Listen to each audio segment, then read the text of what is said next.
اگه الان داری این ویدیو رو میبینی و بالای 30 سالت هستش، احتمالا این تجربه رو داشتی که یه روزی بشینی با خودت افسوس روزایی رو بخوری که با دوستای خیلی صمیمیت گذروندی. به مهمونی‌ها، به سفرها، به اون سبک زندگی که اون روزا داشتی. میخوام بهت بگم همه آدما بعد 30 سالگیشون همه حسو دارن و این مختص به ما و ایران و اینا نیستش. یه اتفاقیه که توی دنیا همه درگیرش هستن و کلی هم تحقیق علمی درباره‌شون شده که چرا ما بعد 30 سالگی آدمای تنهاتری میشیم. کنارم باشن و شاد باشن، کنارم باشن و زندگی معمولیشونو بکنن، کنارم باشن همین که گاهی باشن بس. توی این ویدیو میخوام بهت بگم که تمام احساسی که این روزا داری شاید به نظر تو خیلی حس بدی باشه، ولی این یه حس طبیعیه و باید بهش آگاه باشی و بدونی چطور باید باش کنار بیایی و ازشون عبور کنی.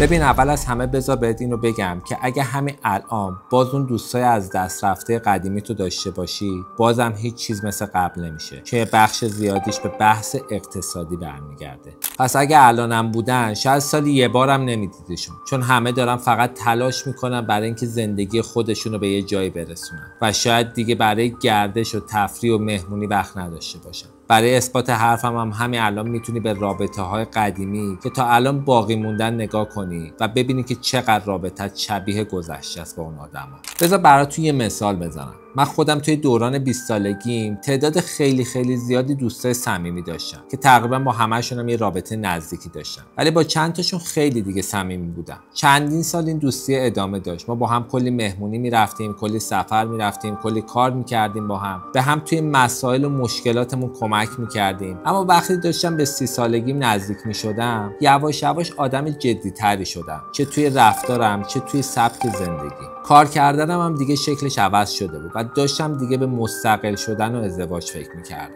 پس توی همین مرحله رابطم با اونایی که کمتر صمیمی بودم کم رنگ‌تر شد. بعدش که ازدواج کردم دیگه یواش یواش به سمتی رفتم که رابطم حتی با کسایی که خیلی هم صمیمی بودم هم کم رنگ‌تر شد، چون احساس میکردم باید الان به مسائل مهمتری توی زندگیم بپردازم. میدونی واقعیت اینه اصلا دغدغه‌هام عوض شدن. میدونی دیگه اصلا وقتی برای اون صمیمیت و اون دوستیایی که داشتیم برام نمیمونه. همش یا ما سر کاریم یا دوستامون. تازه اگه بچه دارم بشی که دیگه هیچ. واقعیتش اینه من به دوستی که هر روز با هم بودیم و کلی بیرون میرفتیم و هدفهای مشترک داشتیم، الان هر 6 ماه یه بار پیام میدم، حالشون میپرسم. تازه این اوج پیگیر بودنمه و این فقط مربوط به 30 سالگی و ازدواج و این داستانه نیست. از لحاظ اقتصادی هممون تحت فشاریم. الان اولویت همه ماها شده تامین نیازهای اولیه زندگیمون و وقتی برای همدیگه نداریم. همه اون دوستی‌ها الان خلاصه شدن توی یه اسم توی این اینستاگرام که تهش روی عکس یه لایک بزنن و این برای همه ما همینه. دیگه نخوای که اون روزا و اون آدما رو برگردونی، چون هر چیزی فقط توی همون زمانی که اتفاق افتاده قشنگ بوده و دیگه تکرار نمیشه. حالا باید چیکار کنیم که همون دوستی قدیمیمون که هنوز برامون عزیزن و هنوز داریمشون رو حفظ کنیم و هم به زندگی و دغدغه‌های جدیدمون برسیم. ببین، میتونی هر چند وقت یه بار یه قراری بذاری با یکی از دوستای قدیمی و بهش بگی بیا یه ساعت همدیگه رو ببینیم. من خودم این کارو خیلی دوست دارم. میرم دوستای دوران سربازیم که هنوز باهاشون در ارتباطمو میبینم، یا میرم دوستای صمیمی قدیمیمو باهاشون یه قراری میذارم در حد نیم ساعت یه ساعت میبینمشون. خیلی حالم خوب میشه واقعا بعد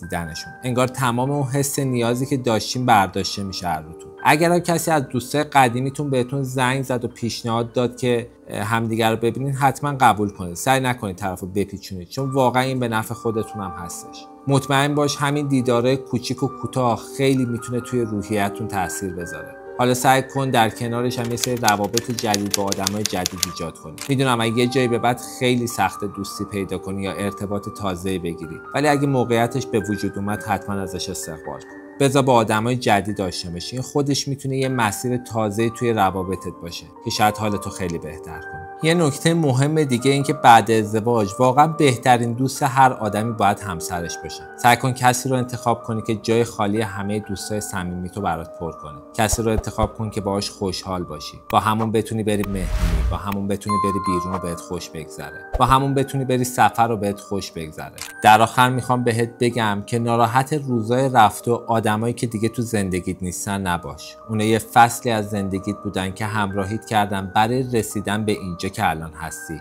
توی همین فصل زندگیت هم یه کسایی میان کنار تو میرن، اما تو همیشه سعی کن با آدمایی که همسفرت میشن توی این مسیر روزای خوبی رو بسازی که بعداً وقتی بهشون فکر میکنی یا وقتی اونا به تو فکر میکنن همیشه این جمله بیا سر زبونتون که یادش بخیر چه روزای خوبی. امیدوارم از دیدن این ویدیو لذت برده باشیم. ما توی این مسیر همسفر همدیگه هستیم تا رشد کنیم و آگاه تر باشیم. تا بعد.